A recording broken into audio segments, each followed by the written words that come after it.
Greetings and welcome to another video.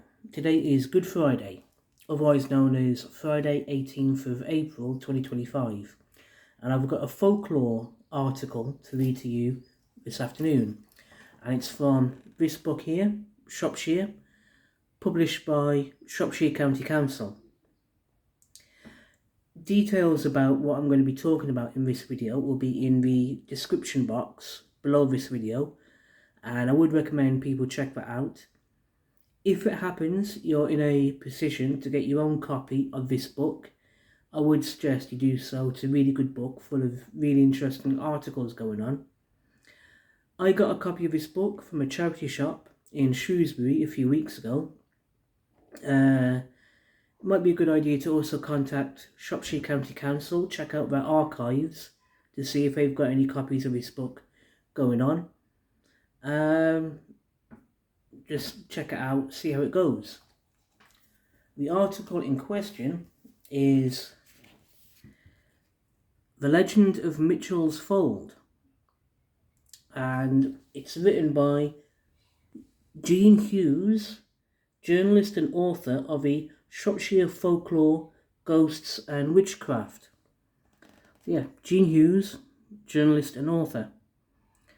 Now, the book mentioned here, Shropshire Folklore, Ghosts and Witchcraft, sounds like a kind of book I should have in my book collection, to be honest.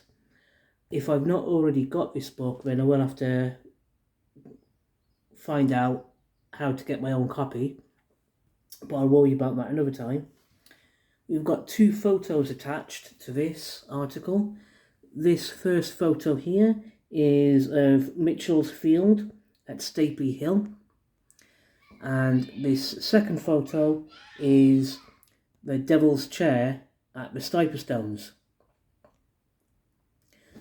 So yeah, I just want to read to you this article, which I found really interesting, and I hope you find it interesting as well. So yeah, it is strange that the earliest races of mankind have left no trace of themselves in Shropshire. These men were hunters who had not learnt to keep flocks or herds or to till the ground. It is probable that the intense cold of Shropshire during the glacial epoch may have made it impossible for Paleolithic man to live in the county or to leave any trace of his uncouth weapons of roughly chipped stone. These hunters were apparently exterminated by an Iberian race, probably of small, dark, long-headed men related to the surviving Basques of the Pyrenees. These men had learnt to grind and polish their stone weapons, thus earning the title Neolithic. Circles made of unhewn stone are generally attributed to them. These show that they might have possessed a religion. It is generally thought that the stone circles made of unhewn stones are the work of Neolithic people. The stone circle, known as Mitchell's Fold, is believed to be one of these. Mitchell's Fold was probably connected with some pagan religious rites long before Christianity came into being. The circle may have been associated with some kind of sun worship because it was built in an exposed place open to the rays of a rising and setting sun. During the Middle Ages, the origin of the stones was completely forgotten, and a peculiar legend about the stones evolved. The legend maintains that in far-off times there was a famine in those parts, and in answer to the entreaties of the hungry, in keeping with the entreaties of the hungry, a fairy queen installed a beautiful cow on Stapley Hill.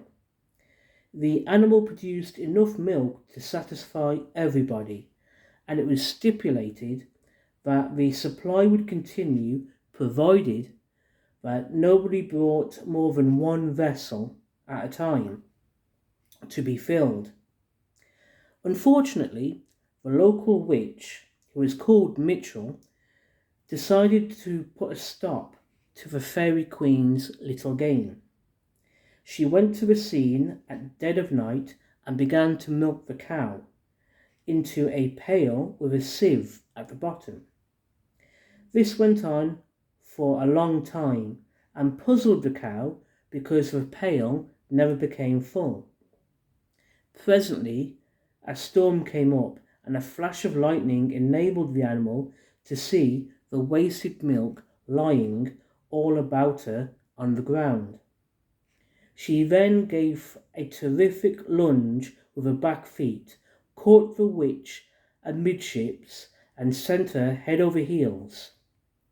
After that, the cow belted for dear life and was never again seen in Shropshire. It was said that she fled to Warwickshire and became the celebrated Dun Cow of Warwick. When the locals appeared on Stapley Hill in the following morning, they were horrified to find that their milk supply had disappeared, but glad to discover that the witch had been turned to stone. They then placed other stones in a circle around her to make sure that she would never escape. The story is preserved in stone in nearby Middleton Church, where a former vicar illustrated the legend in a series of carvings in the chancel. Another version of the legend is that the magical cow was owned by a giant, and the cow gave as much milk as was demanded until the old crone Mitchell tried to milk her into a riddle, with the result that the cow ceased to yield her usual supply and wandered into Warwickshire.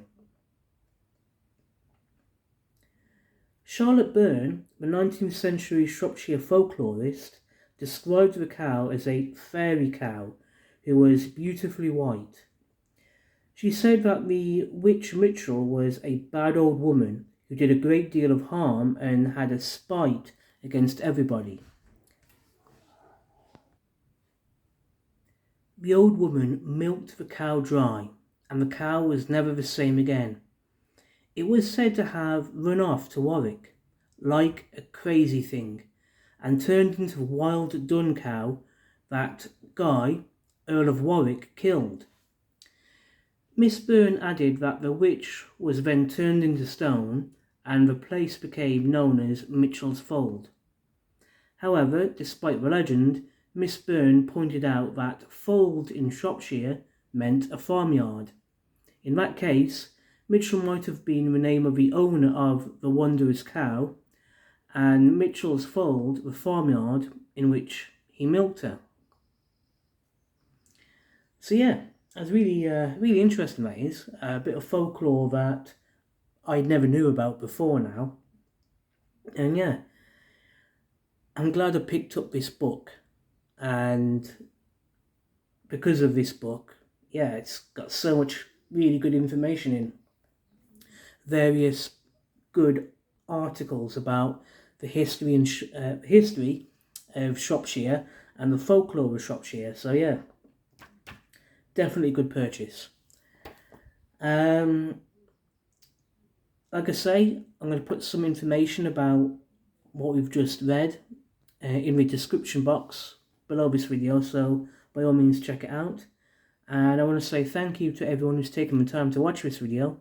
I appreciate it. And yeah, take care of yourselves, have a good day, have a very good and happy Good Friday, and I'll see you all soon in the next video. Take care and goodbye.